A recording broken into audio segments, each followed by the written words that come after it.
Hello guys! Ang topic natin today is how to have a grateful heart. First, need nating magpasalamat una sa lahat sa Diyos. Dahil tayo ay nilikha niya at ginawang anak. And it's a privilege. It's a privilege na maging anak ng Diyos. Sa John 1:1 and John 1:14, nakasulat na ang salita ay Diyos at ang salita ay nagkatawang tao. And si Jesus yon para tayo ay magkaroon ng wisdom at makilala natin ang Diyos through Jesus. Kaya magpasalamat tayo dahil through His Word, through Bible, patuloy niya tayong ginaguide at nire-reveal yung mga bagay na dapat pa nating malaman. And through His Word, patuloy niyang pinaparamdam ang kanyang pagmamahal sa atin. Kaya dapat nating ma-appreciate ang importansya ng Bible, ng Word of God. Basahin natin ang Psalms 106 verse 1.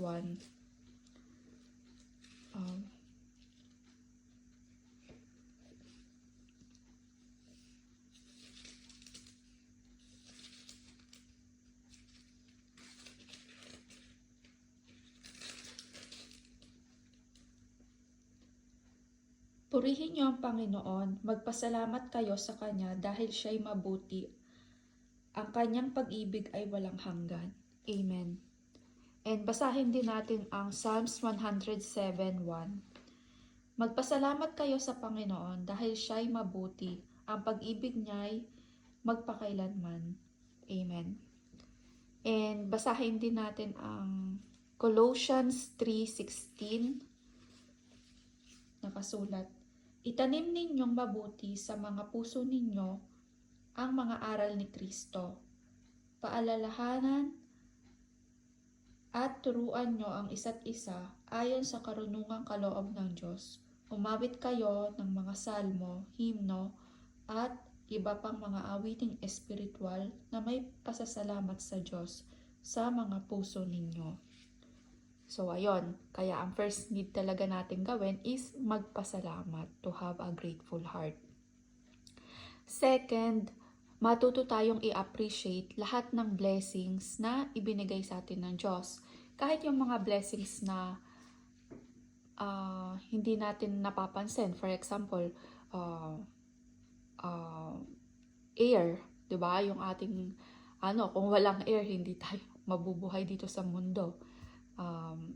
Yung mga nilikha ng Diyos para mabuhay tayo dito, no? Pati na rin ang mga family, friends, diba? And sometimes yung mga trabaho, material na bagay, etc. Basahin natin ang 1 Samuel 12:24. Pero dapat kayong magkaroon ng takot sa Panginoon at maglingkod sa Kanya ng tapat at buong puso. Alalahanin ninyo ang mga kamangha-manghang bagay na ginawa niya para sa inyo. Ayun na nga yung earth, moon, sun, stars, plants, animals, etc. Diba? And itong mga to is napapakinabangan natin. And maybe hindi natin na-appreciate. Pero kung iisipin talaga natin is malaking tulong sa atin at malaking bagay talaga. Third is matuto tayong mahalin ang Panginoon in every situation. Pangit man o maganda yung situation, kailangan nating maging loyal sa Kanya, di ba? Basahin natin ang Philippians 4:12.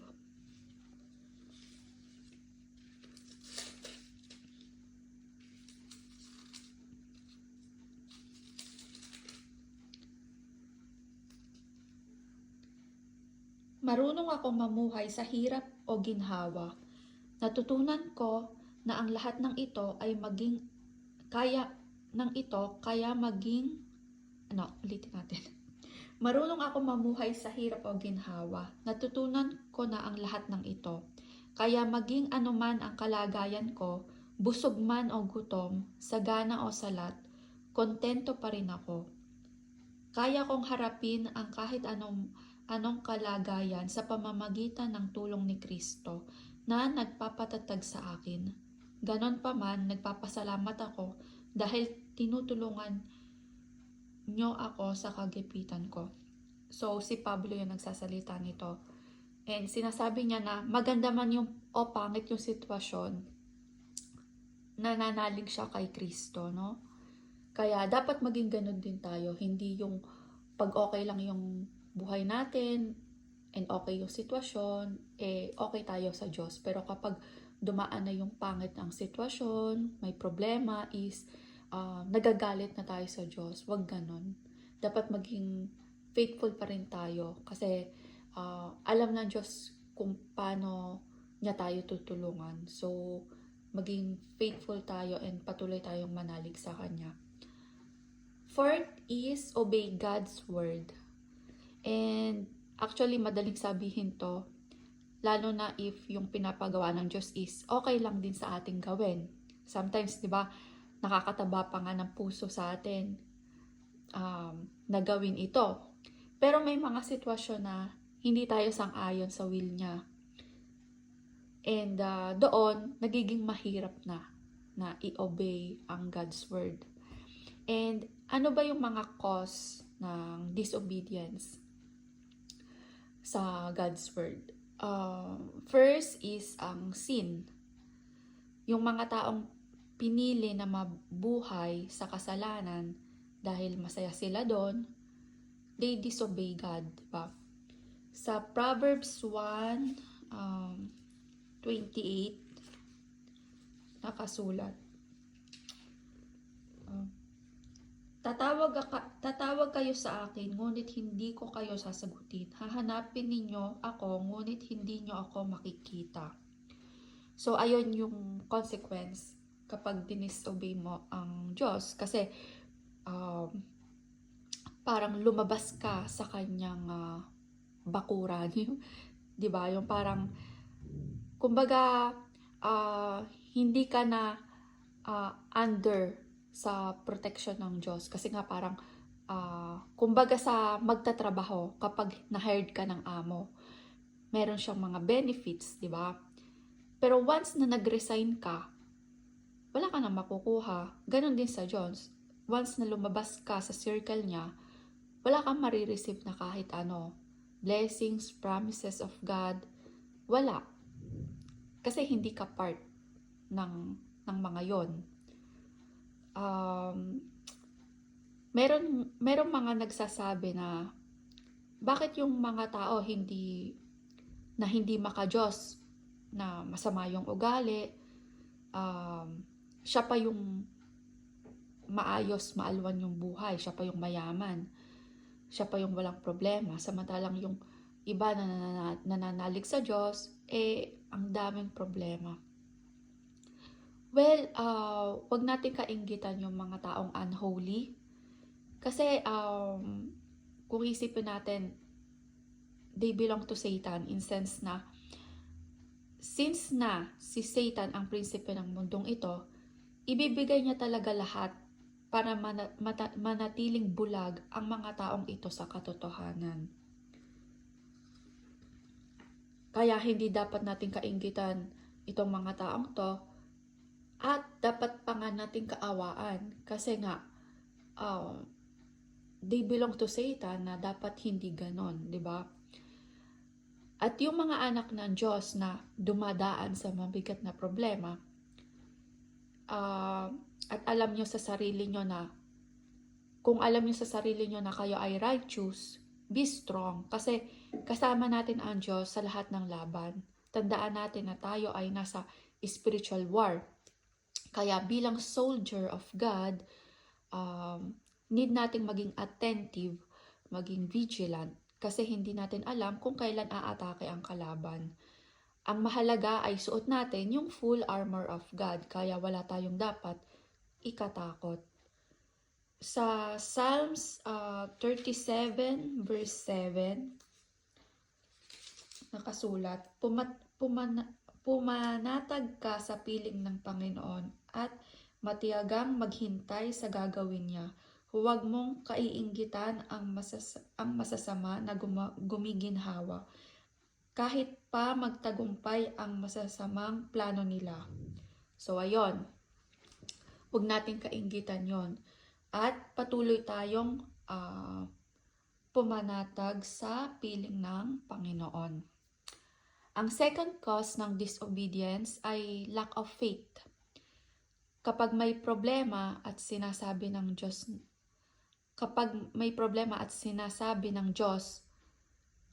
na huwag tayong mag-alala kasi ayun yung nakasulat, di ba? Sa anumang bagay, pero marami pa rin ang nagwo-worried at sometimes nakakagawa sila ng maling desisyon kasi mas pinili nila na magtiwala sa sarili nila, no? Kasi nga, para sa kanila is, mas alam nila kung ano yung makakabuti sa sarili nila. Ayun, dun nagkakamali. Ayun yung ibig sabihin ng lack of faith.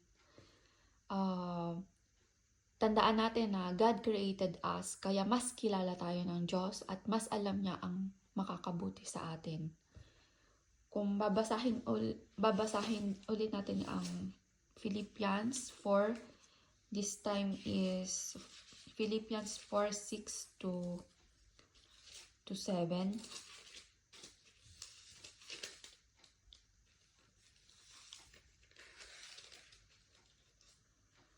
Huwag kayong mag-alala sa anumang bagay, sa halip ilapit sa Diyos ang lahat ng pangangailangan nyo sa pamamagitan ng panalangin na may pasasalamat. Kapag ginawa nyo ito, bibigyan kayo ng Diyos ng kapayapaan na siyang mag-iingat sa puso ninyo at pag-iisip dahil kayo'y na kay Kristo Jesus. At ang kapayapaang ito ay hindi kayang unawain ng tao. So ayun, magiging panatag yung kalooban natin sa times ng problema. Yung halimbawa, kailangan nating mag-decide na talagang importanteng desisyon. Kung ipapasa Diyos natin at ibibigay natin kay Jesus ang desisyon, magiging panatag yung loob natin. Kaya, ayun, don't lean with your own understanding. Ibigay mo sa Diyos ang lahat. Sa Ephesians 3:20, basahin natin. Purihin natin ang Diyos na makakagawa ng higit pa sa hinihingi o inaasahan natin sa pamamagitan ng kapangyarihan niyang kumikilos sa atin. Amen. So, ayun. Kaya, wag tayong magpadalos-dalos sa desisyon at mag-pray tayo at para i-guide tayo ni Jesus. And let na si Jesus ang mag-solve, no? Yung will niya ang maghari sa lahat man ng desisyon na ginagawa natin sa buhay, lalo na kung importante ito. Third cause ng disobedience ay selfishness. Basahin natin ang Matthew 22-39.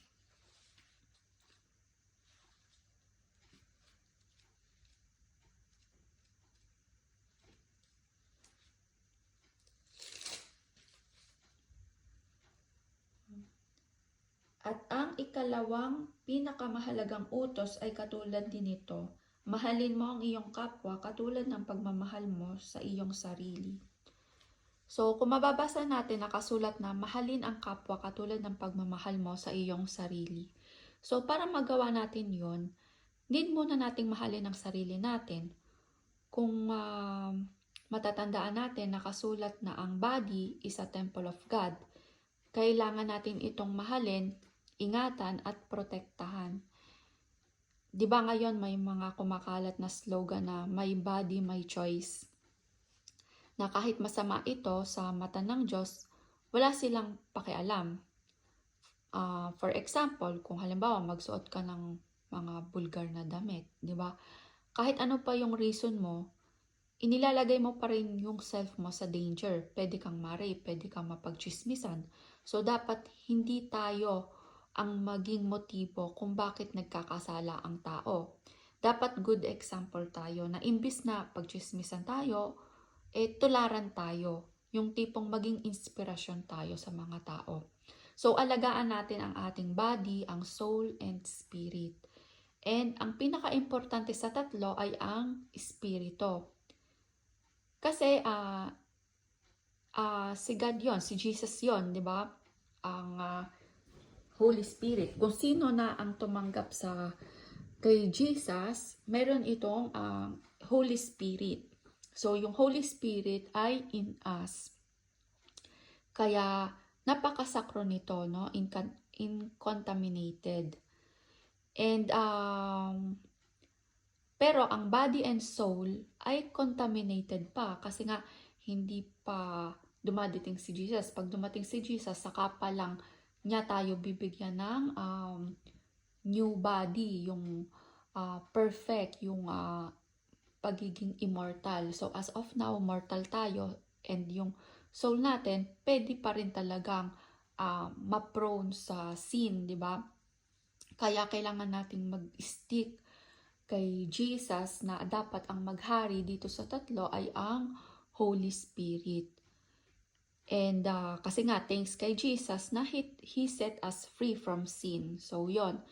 Kaya nga, ang salvation, kapag tumanggap ka kay Jesus, yeah, you're saved, pero hindi pa completely kasi, kumbaga, kailangan mo, till the end, kailangan mong mag-walk with Jesus till the end, maging faithful kay Jesus till the end. So, ang salvation, marireceive mo kapag, pag namatay ka na, and sa kamatayan mo is, naging loyal ka, ayun, doon ka magkakaroon ng crown of life. Kung halimbawa, tumanggap ka naman kay Jesus, tapos during ng journey mo, is nag-backslide ka, di ba? Pwedeng mawala yung salvation na yon. So, ang importante, hanggang kamatayan is mag-stick tayo kay Jesus. And, so yon.